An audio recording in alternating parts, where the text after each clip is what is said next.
Welcome to The Walk-In, a podcast where doors stay open and stories unfold one conversation at a time.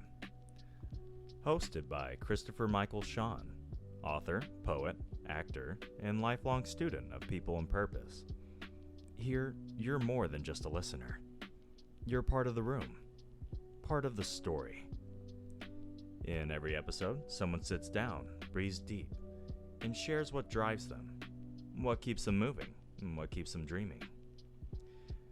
This is a space for dreamers, doers, and those still finding their way. So pull up a chair, pour something warm, and let's take a walk into the soul. In this episode, I sit down with Riley, a man fueled by ambition, responsibility, and drive. From an early age, he's had to fight for everything he's built. Today, he's juggling 5 gigs, growing his own hot sauce brand, and carrying the lessons of love, loss, and travel across the world. Riley challenges even my own ideas of entrepreneurship and discipline. And now he's here, in the chair. So grab a seat, and let's dive in. That on your first episode, it was, kind of laid out your whole story coming here. Yeah. The Phoenix, right?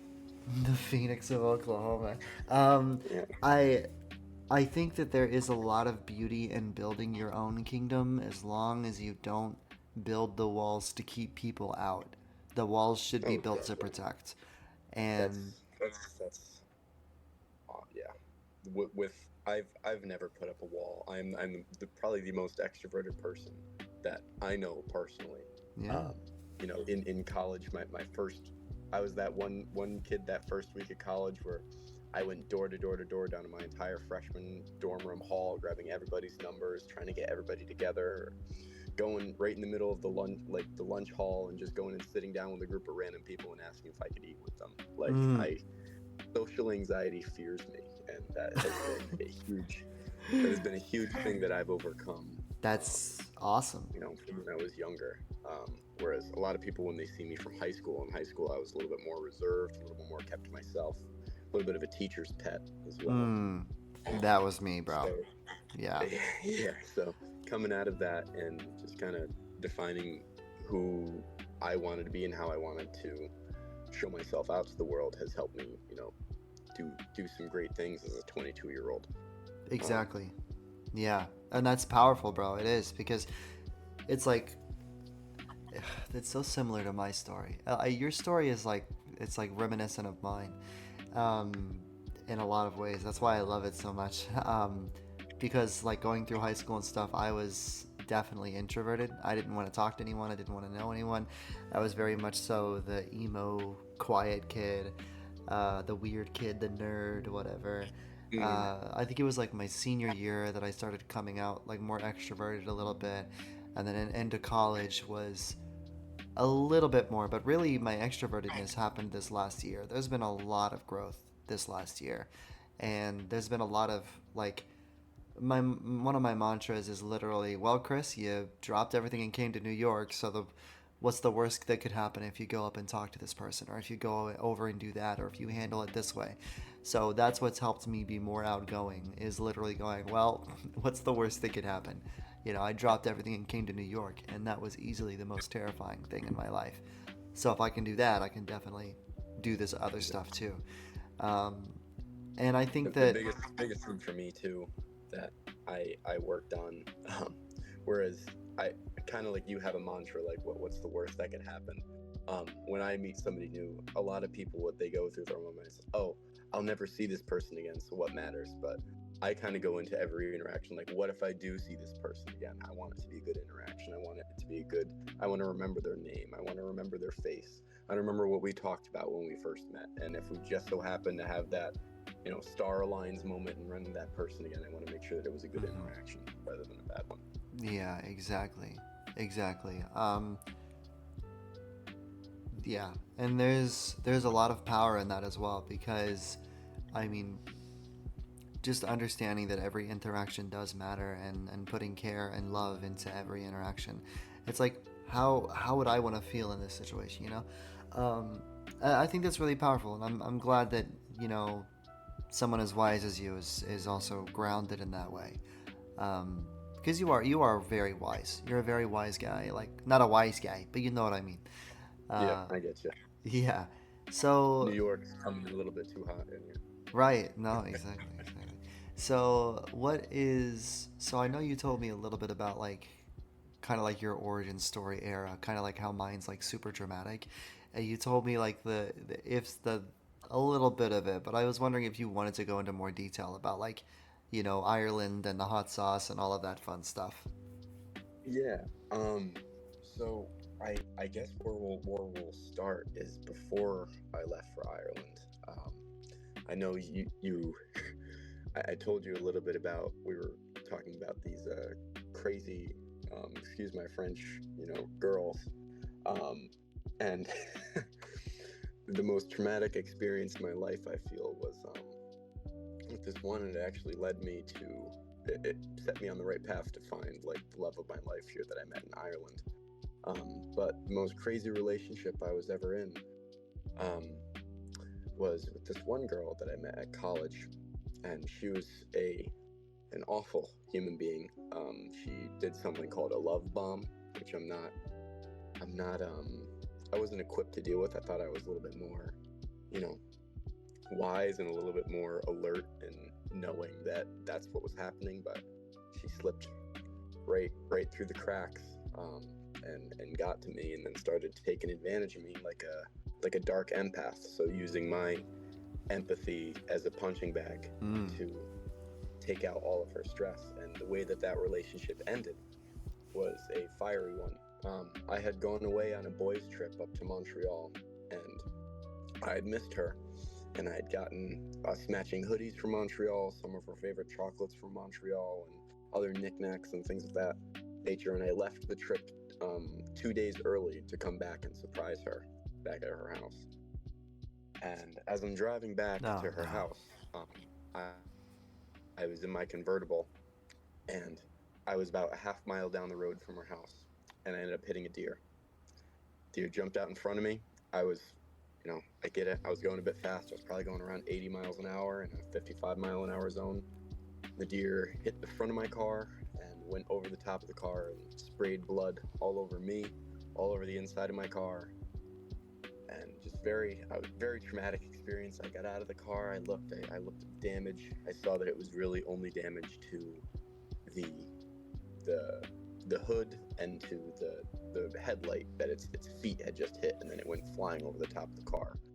Um, so I limped the car the half mile to her house, and I got out in front of her house and I gave her a call, and the call immediately pertained was, "Hey, I'm so sorry.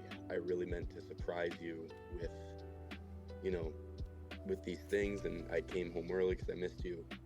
Um, can I just please come inside and take a shower and get all of this blood off me because I'm shaking like a leaf out here." And her immediate reaction was to start cussing me out, swearing at me, telling me I didn't respect any of her privacy. So I went up to the door, and there was another guy shouting at her inside the house. And when he came out, he apologized to me. He said, "Bro, I had no idea. I've been seeing her for the last week. She messaged me on Tinder. I had no idea. I would have never done this if I had known she had a boyfriend. I had no idea." And then she starts screaming at me, swearing at me, telling me that I don't respect any of her privacy. As I'm still standing there, covered in blood, you know, I was stranded on the side of the road. Basically, she left me there, so I hopped back in my car and I limped it down the road to a local Stewart's. And while I was driving there, she got in her own car, chased after me, veered right out in front of me, slammed on her brakes, nearly made me T-bone her, got out of her car, started screaming at me again, spit in my face, and told me we were done.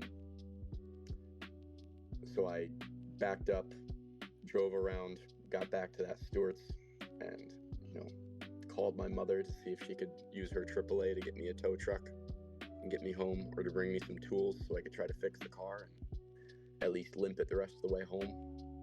And then the same girl called me 78 times that day.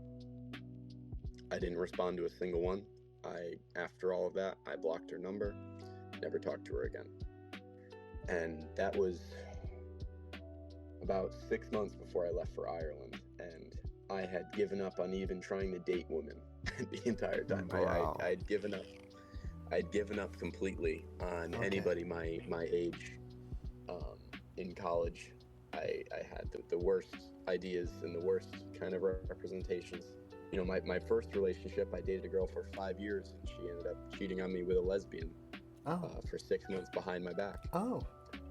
And I still kept trying. And Riley. I then proceeded to get cheated on 4 or 5 times afterwards. The fifth one I can't prove, but you know, she turned her location off, and after my track record, I kind of assumed.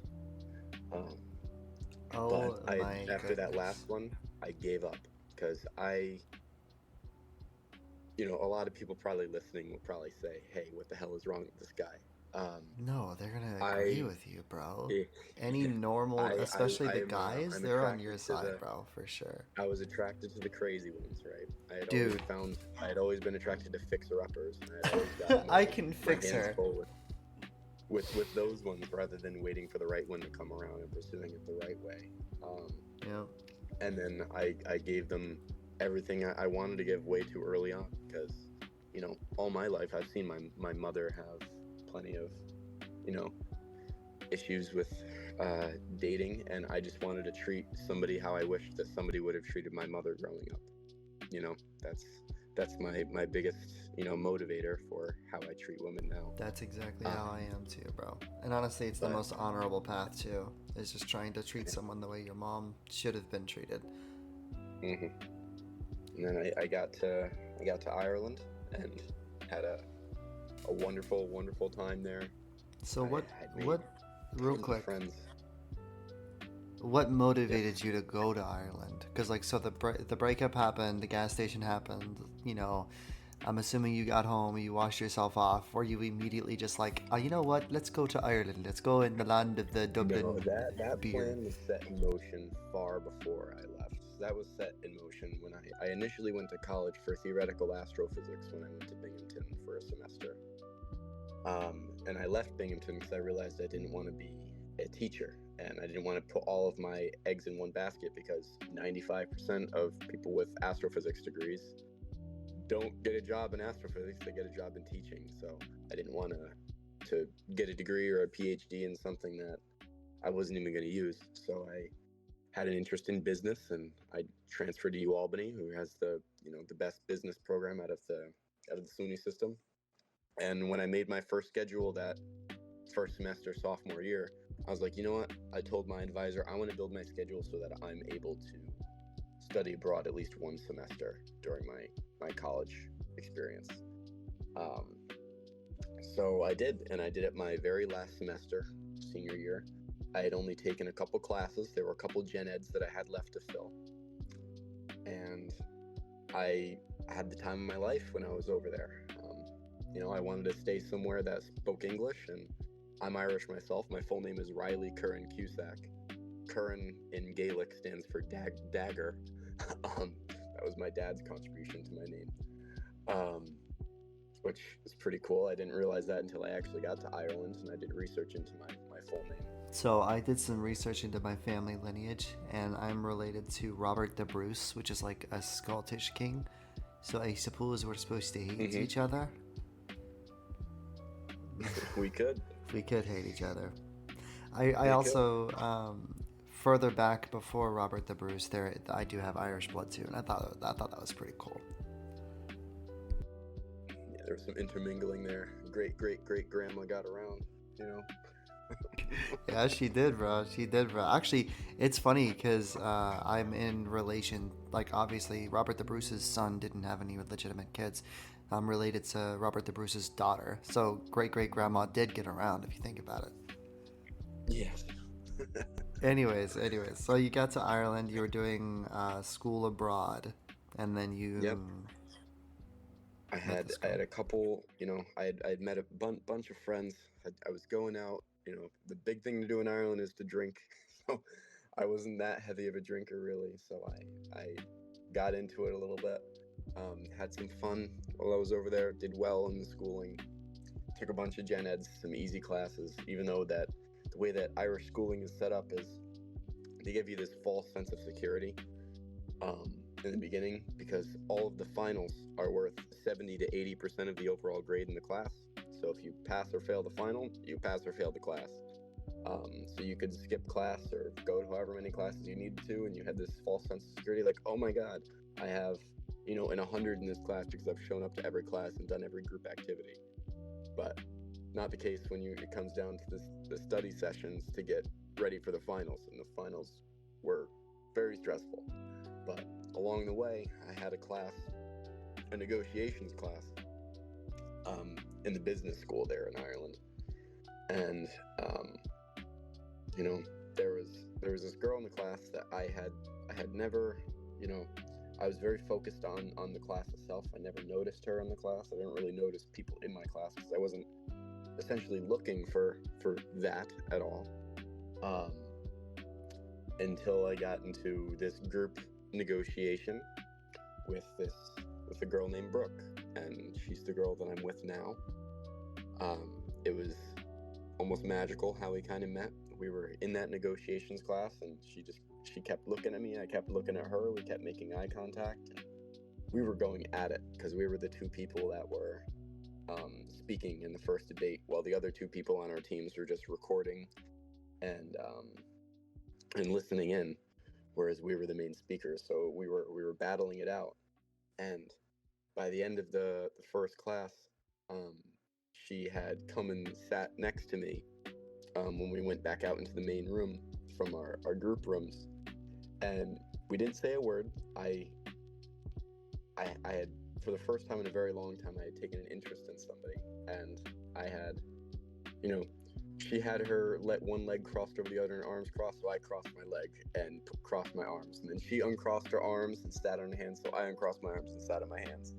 And she just kept rolling her eyes at me when I kept doing those things and mimicking her body language. And by the end of the class, I asked her if she wanted to grab lunch with me after class. She said yes.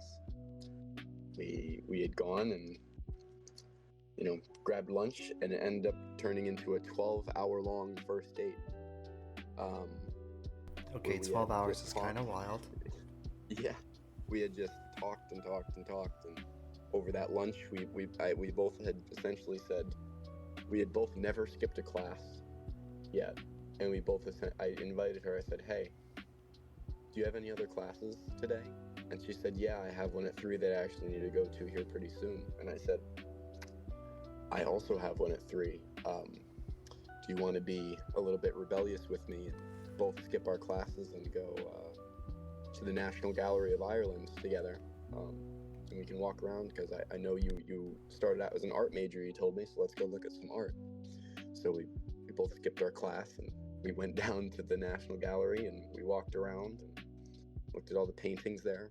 And it kept turning into, because I had been out everywhere all over the downtown area, and she was a little bit more studious than me, so she hadn't really gone to very many places around there at the time.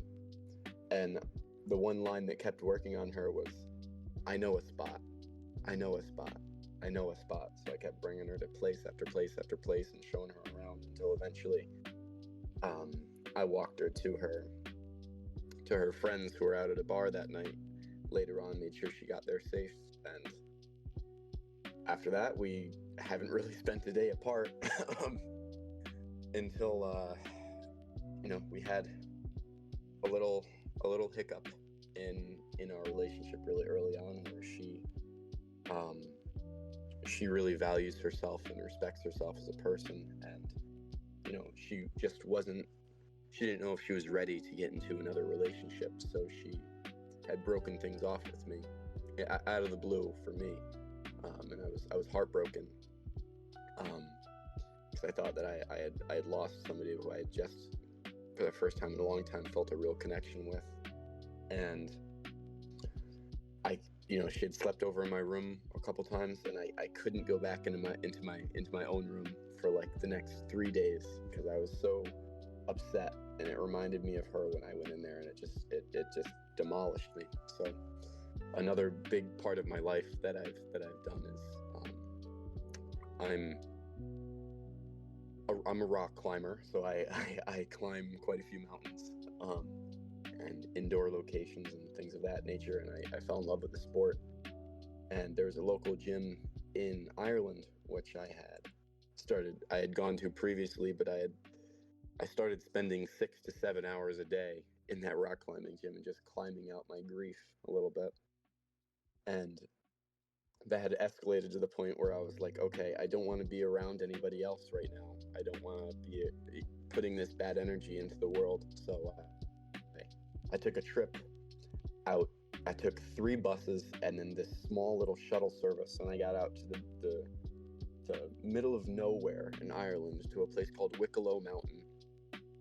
And I decided to free solo the mountain, which if you don't know what free soloing is, it's essentially you just climb a mountain without any safety gear, any chalk, anything of that nature. And while I was climbing that mountain, which was over 3,000 feet, I had felt my phone buzz, and for some reason I just, I was been ignoring my phone this entire time, and something told me just to look down and check it. And so I got to a ledge, and I was sitting on a ledge overlooking this beautiful river valley in Ireland by myself, just me and a mountain, my hands all cut up to shreds from the rocks. And I look at my phone, and it was a text from her. And she was wondering if I wanted to get together for dessert that day. And I let her know that I was climbing a mountain alone. And she said, please be safe. Please don't die. I wouldn't expect anything less of you. And we had met for dessert, and we reconciled. I wasn't sure what was going to happen going into that arrangement, but we reconciled, and we had made it official a couple weeks later, after seeing each other, and now we're head over heels in love with each other. And it was kind of a stroke of luck that we were both studying abroad. We were both from, the New England area, and up here on the East Coast. She lives in Jersey, in a little town called Little Egg Harbor, and I live here in Albany, of course. So we're only around 4 hours away, and we've been making it work ever since. And she's an incredible person.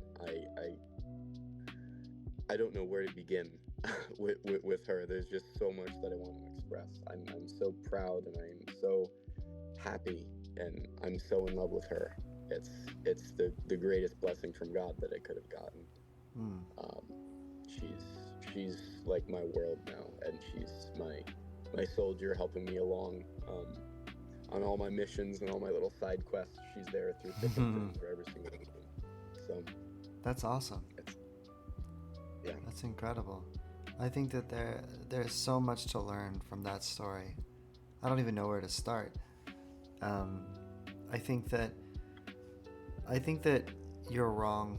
I think that you said that people would think you're crazy for the beginning. I don't think so. I think you're wrong. I think people look at your story and they see the resilience, because anybody in your shoes would have given up on love. I mean, I thought my love story was crazy. I've never even gone full into detail about my love story, but maybe someday I will. But hearing your story, it's crazy to me. And then you took a chance on love again, despite how terrifying it was. And, you're in an unfamiliar place, far from home. You fall in love again, and then it falls through. And you probably felt that ache come back. And instead of pressuring her or pushing yourself, you found a way to deal with it in a very healthy way by rock climbing. The only reason she told me she came back is the day we had just had a date. That day we had just gone out, and I had made us a picnic because she's a vegetarian. I'm a meat eater. I'm a carnivore. I eat a lot of meat, and I had never really made vegetarian dishes, so I made these quinoa salad pita bread wraps for us to eat, and we had shared a bottle of wine that night, and you know, we're just in Ireland on the campus at University College Dublin, and it was I was feeling that everything was going right, and then I walked her home at the end of the night that night back to her place, and on the walk back to my apartment is when she sent me the text like, "Hey, can you come back? We need to talk about something." And when I had sat there and we had talked it out, and she was like, "I just don't know if I'm ready for another relationship. This is really intense. I'm having all these feelings that I don't know if I should be feeling. I don't know if I'm rushing into this too fast. And for those reasons, I think we should stop seeing each other." And I was devastated. I was asking her a whole bunch. I had lost my cool. I was asking her a whole bunch of frantic questions, like, "Is there anything that I can do to keep you around? Is there anything I can do to prove to you that I really do feel this way about you, and everything that I've shown you and everything that I act, I'm going to keep consistent, and I will treat you the same way day in, day out, and treat you like a princess just as I am now." And the last thing that I told her before we had separated and I took my walk of shame was I told her that I have already given up once on trying to meet new people. I don't want to meet anybody else other than you. If for any reason you feel like you want to give it another shot, I'm going to be here waiting for you. And I did. I didn't want to get involved with anybody else. I didn't want to seek anybody else, because she just felt so, that feeling when you feel like you're home. And home isn't really a place, it's just like a feeling, like you feel like you're at home. I felt at home with her. We had the same, sense of humor. We had the same interests. We had the same drive, the same passions, and the same moral outlook on life, and the same relationship goals as people at 22 years old don't really look like. We were both like, okay, we're not dating just to date. I'm dating to marry. At 22, that's Exactly. Yeah. very rare to find. Yeah, no, it is rare. You see, and the thing is love is what and by the way, your love story is gorgeous, bro. I think anybody who hears it, like, I hate to say that I relate to it so much, and I wish I could go into detail as to why, but I think that I want to keep your story yours. I don't want to steal your story by infecting it with my own, but I just want to say, like, it is gorgeous. And love is a sacred waltz. It is two galaxies in a waltz. And I am such a big fan of that analogy, that whenever you're in a waltz with someone, it is very much so the push and pull of each other's gravities.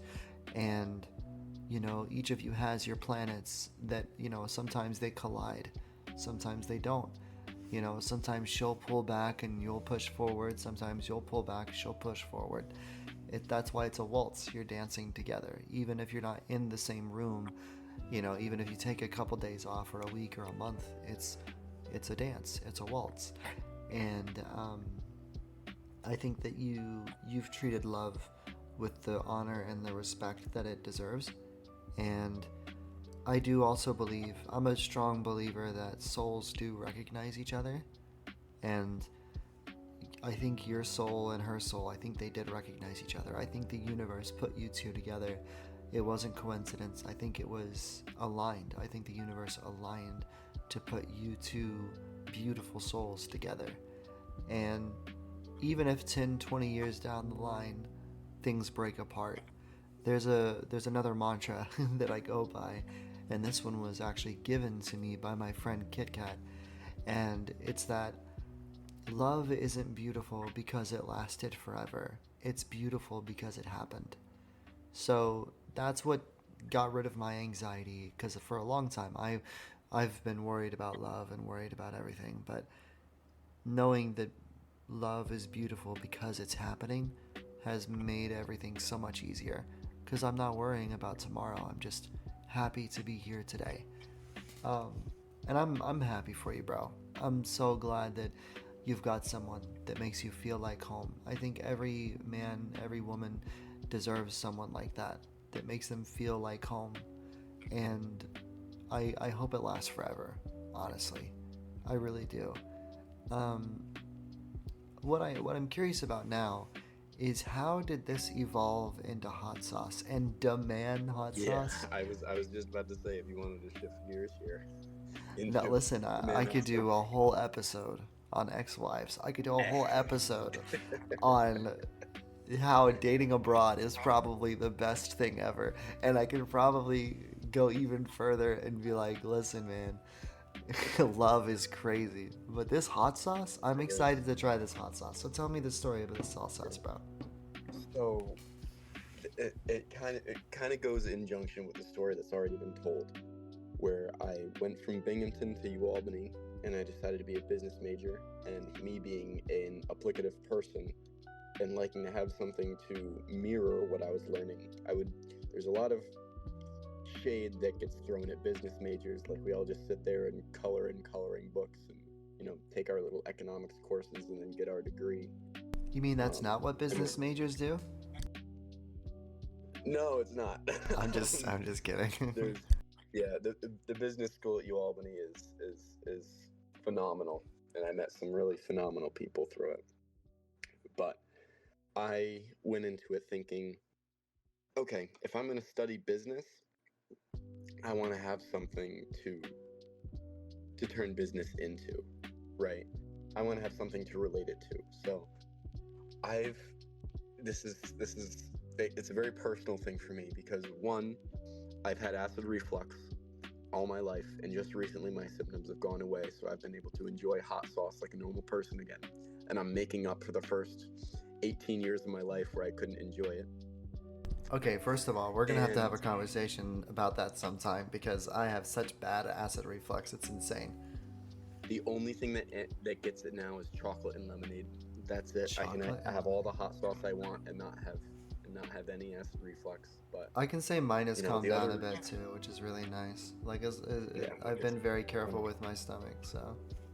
hmm But the other thing, and my father was an executive chef for the majority of his life, and he had taught me how to make a hot sauce. The first hot sauce I ever made with him was made with Death Spiral and Dragon's Breath with some peach and tomato puree. It was a very interesting concoction. It was very, very hot. But we had made that, and it was an awesome experience for me. And I was like, you know what, I want to make my own. So I did some research into some peppers, and I just started experimenting with a bunch of different peppers, and I finally landed on these two ones that I really like. As I was trying to not imitate, not imitate a different hot sauce, but um, to match the heat profile of a different hot sauce. So I decided to go with chile de arbol peppers and aged-dried cayenne, which are pretty, basic peppers. The same aged-dried cayenne are the ones that are used in, your favorites like Tapatio or Frank's Red Hot or Texas Pete. They all use cayenne. They're cayenne vinegar base, where I have chile de arbol peppers also in there, which gives it a very, almost a smoky flavor, a very, more distinct flavor profile than just the spiciness of a cayenne. So in my dorm room at UAlbany, I decided to, before that, I had made my own, kind of hot sauce, and I would bring it to different special occasions and to, like a New Year's Eve party or a Super Bowl party or something like that. And I'd make my chicken wings with my special sauce on it. And everybody just kept telling me, bro, you gotta find a way to sell this, dude. You gotta find a way to sell this. And I was doing that while I was still a physics major. And when I changed to a business major, I was like, you know what? Hell yeah, let's do it. And I started researching, okay, what do I need to do in order to get this, and what do I do this legally, and what do I need to do this legally, and how do I How do I get my 39A license? How do I get my home certification? How do I get my how do I get it pH balanced? How do I adhere to New York State cottage law? How do I get my vendor's license? How do I start paying taxes on something? How do I brand something? So within my I'd started selling it out of my dorm room in college. My first 3 sales were to my roommates, my college roommates. Shout out to Nick Saronis. He was the one who bought all of the first batch of bottles from me because he loved it so much. And I had a little tiny sticker on it that just had a diamond on it that said "Demand Hot Sauce." And if you noticed from do you notice anything in my Discord name? I looked at it for a moment. Does it say demand? It says Riley Demand 14. Riley Demand 14.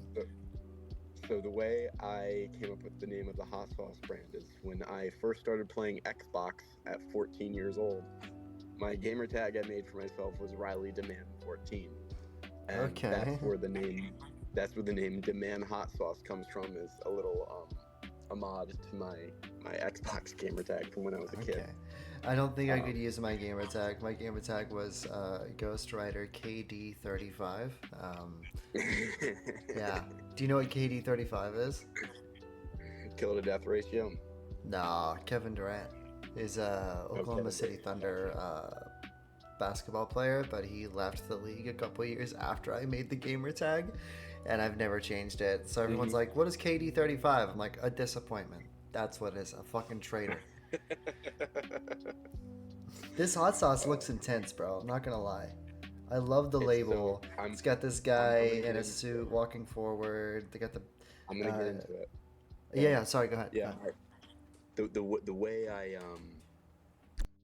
I came up with the logo for it is I've always loved Peaky Blinders. I've always kind of walked with my chest up, my chest out, my head held high like Thomas Shelby. And I just love the style. I still have a suit that's a replica of Thomas Shelby's suit from the second season of Peaky Blinders, that I wear to different special occasions. A full wool tweed suit. So I dressed as that myself. I love Peaky Blinders. People always saw me wearing a patty cap when I walked around campus. So I was like, you know what? I just have to go ahead and do it.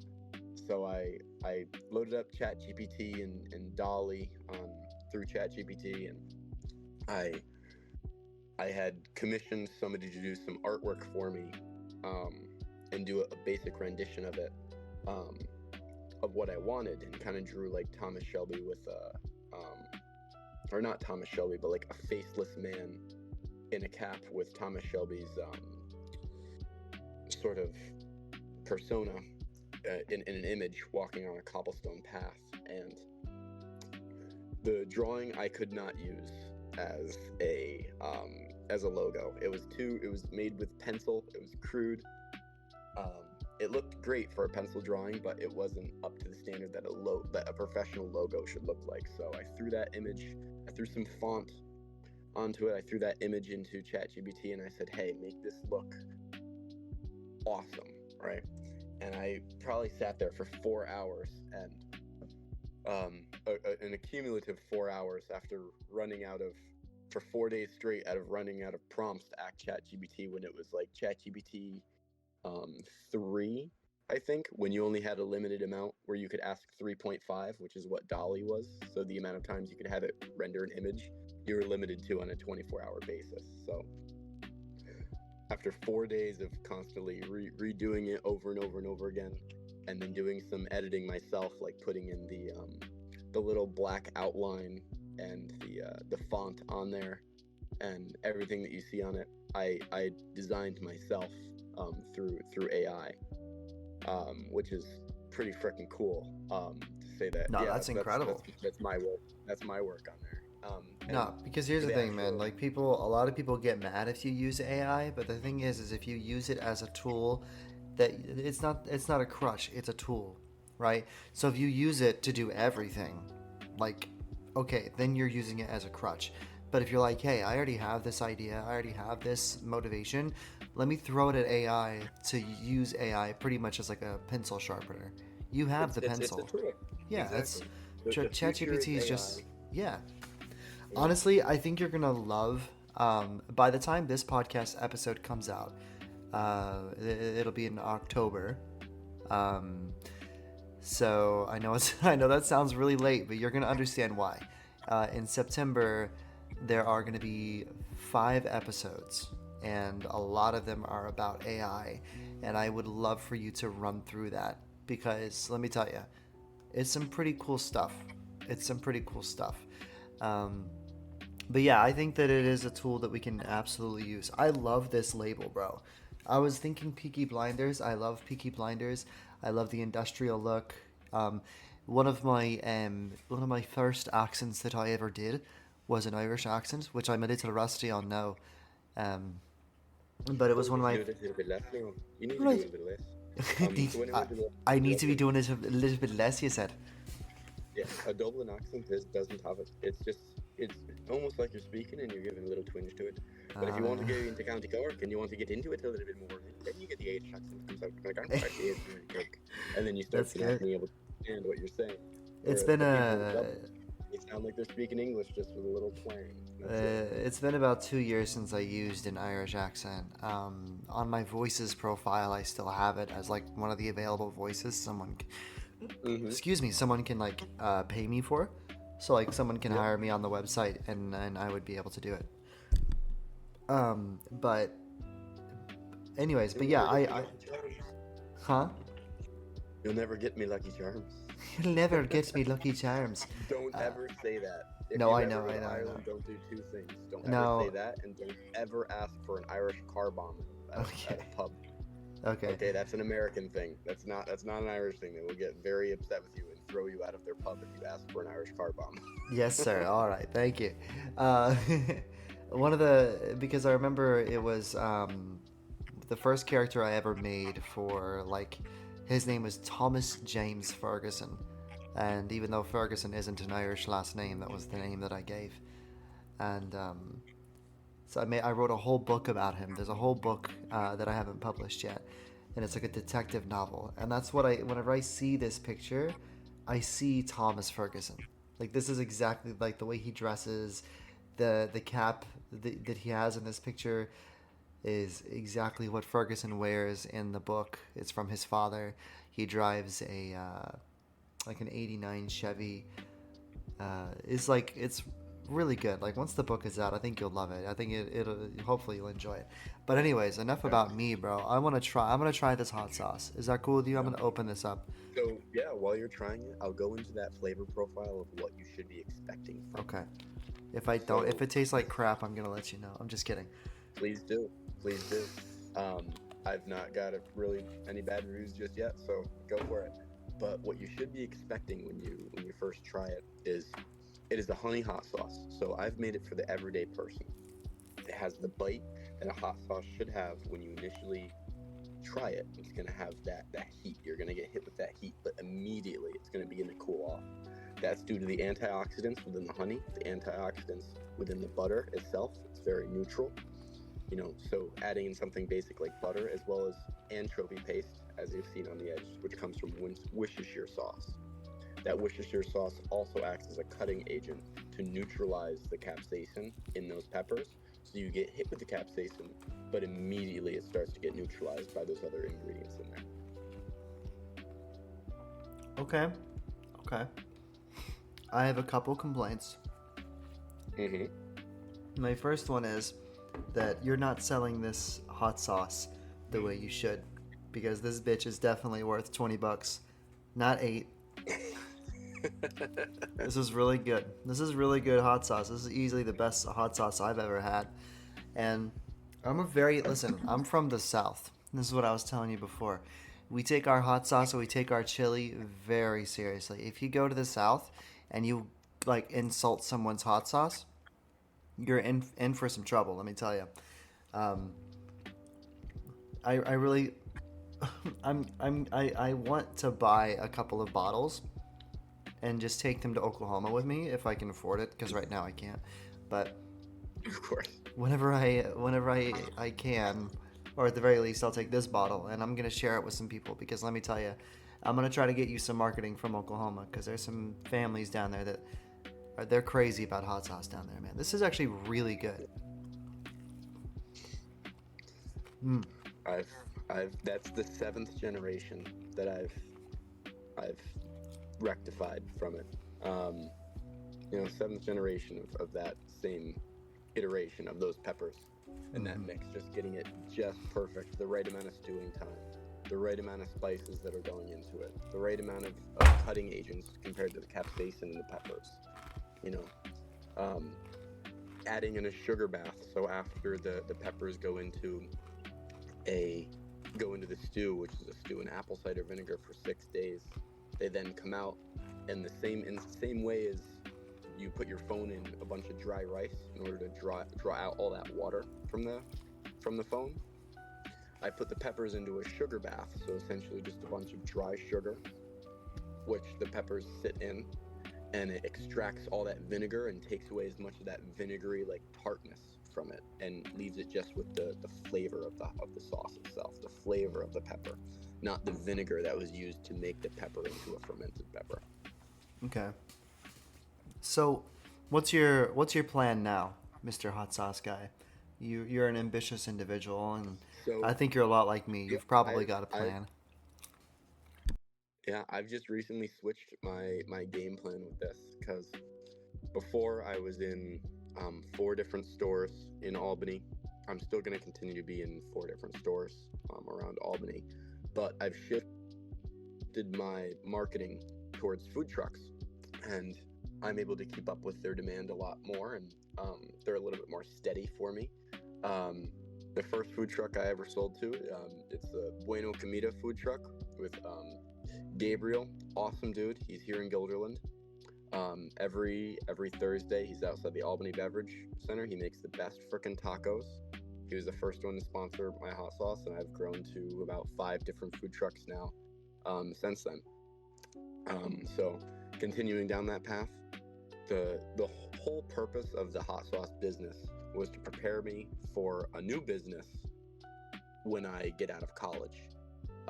That new business now, because it taught me how to sell things, it taught me how to go into the legalities of learning what the legalities of things are, and how to communicate with people, and how to negotiate with people. And now my game plan is, I was actually working on it right before I got onto this podcast. I was working on my real estate license. So selling things, selling homes, and just diversifying my portfolio with higher ticket items. The hot sauce, I don't want it to take up any more of my time than 4 hours a week.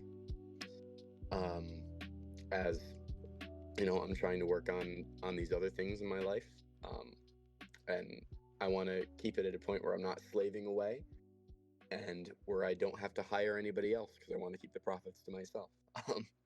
And That's totally that. It's totally valid on my end, because I put all the work in. I put every last little bit of work in, so I want to reap every last little bit of reward from it. That's really good freaking hot sauce.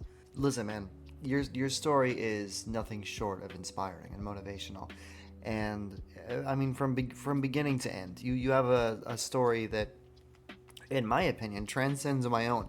A lot of people think that my story is inspiring, but you've inspired me, and I know that anybody who listens to this episode, they're going to absolutely be motivated by your story.